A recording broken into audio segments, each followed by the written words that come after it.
தலைவர் அப்புறம் ஒரு தொண்டனாக இருக்கும் பொழுது ஒரு கட்சி முடிவெடுத்திருக்கிறாங்க, தலைவர்கள் முடிவெடுத்திருக்கிறாங்க, அதை செயல்படுத்த வேண்டிய கட்டாயம் எனக்கு இருக்கு. அதனாலதான் கடமை என்கின்ற வார்த்தையை பயன். என் கடமை, கட்சி சொல்லிட்டாங்க, மோடி ஐயா சொல்லிட்டாங்க, என்னுடைய கடமை. இதுல தொண்டர்கள் நமக்குள்ள கருத்து வேறுபாடுகள் இருந்தா ஒரு கட்சி கட்டுக்கோப்பா இருக்காதுங்கண்ணா. அதனால அந்த பிரச்சனை முடிஞ்சது. எங்களுடைய கடமை, தலைவர்கள் சொல்லிட்டாங்க, செய்ய வேண்டியது அண்ணாமலை என்கின்ற அந்த தொண்டனுடைய பொறுப்பு. இரண்டாவதுங்கண்ணா, நேற்று ஐயா ஜி.கே. மூப்பனார் அவர்கள் மறைந்து 24 ஆண்டுகள் ஆச்சு. அந்த நிகழ்ச்சிக்கு அண்ணன் ஜி.கே. வாசன் அவர்களை அழைச்சிருந்தாங்க, எல்லாத்தையும் தனித்தையும் அழைச்சிருந்தாங்க. மேடைக்கு போகும்பொழுது இருக்கை போட்டிருந்தாங்க. ஜி.கே. வாசன் அண்ணன் சொன்ன இருக்கையில நான் அமர்ந்திருந்தேன், அவ்வளவுதாங்கண்ணா. அதனால அரசியல் எதுவும் கிடையாது. எல்லாத்து மேலே எனக்கு அன்பு இருக்குங்கண்ணா, பண்பு இருக்கு, பாசம் இருக்கு. உங்களுக்கு தெரியும், எனக்கு தனிப்பட்ட முறையில கோபம் இருக்கு, ஆற்றாமை இருக்கு, வேற இடத்துல இருக்கு. திமுக இருக்குன்னா கூட ஒரு திமுக அமைச்சரை பார்த்தாலும் கூட மரியாதை கொடுக்கக்கூடியவன் நான். அது வேற, இது வேறங்கண்ணா. அதனால என்னை பொறுத்தவரை அண்ணாமலை என்கின்ற தொண்டன் கட்சி சொன்னதை கேட்டு செயல்படுத்தி கொண்டிருக்கிறார். மிகுந்த மகிழ்ச்சிங்கண்ணா. 7 ஆண்டுகள் ஆன பிறகு பாரத பிரதமர் நரேந்திர மோடி அவர்கள் இன்னைக்கு சீனாவில் அதிபரை சந்திச்சிருக்கிறாங்க. அதுல சீனாவுடைய அதிபர் பேசினது ரொம்ப முக்கியத்துவம். நண்பர்கள், நீங்க டிவியில போட்டீங்க. ஆசிய கலாச்சாரத்துல 2 முக்கியமான நாடுகள் நண்பர்களாக இருக்க வேண்டிய கட்டாயம் நமக்கு இருக்குங்கிறார். அப்ப சீனாவுடைய அதிபர் உணர்ந்திருக்கிறாரு, இந்தியாவும் சீனாவும் சண்டை போடக்கூடாது, சீனா தேவையில்லாத பிரச்சனை பண்ணக்கூடாதுன்னு உணர்ந்திருக்கிறாரு. வருகின்ற இந்த நூற்றாண்டு என்பது ஆசிய கண்டங்களுடைய நூற்றாண்டு. It is century of Asia.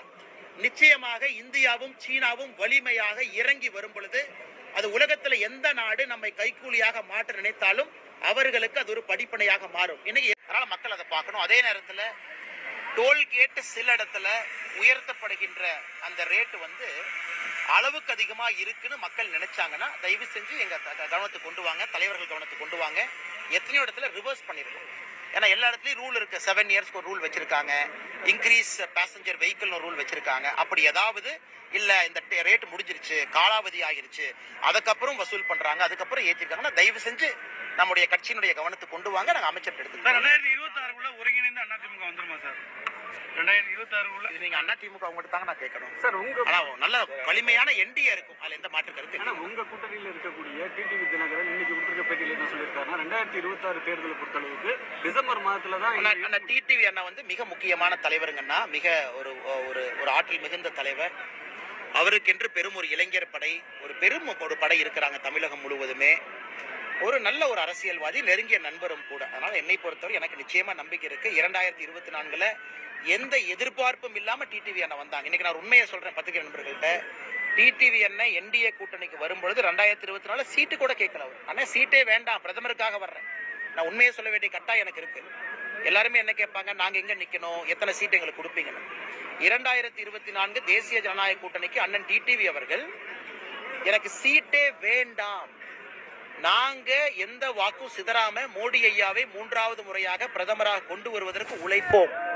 நாம தான் சொன்னோம், இல்லைங்கண்ணா என்னங்கண்ணா நீங்க நிக்காம இருந்தா எப்படிங்கண்ணா, நிக்கணும், கட்சி நிக்கணும். அதன் பிறகு வேண்டுகோளை ஏற்றுக்கொண்டு அண்ணன் டிடிவி அவர்களுடைய கட்சி நின்னாங்க. அதிலும் குறிப்பாக டிடிவி அண்ணன் அவர்கள் நிற்க வேண்டிய அவசியமே இல்லை.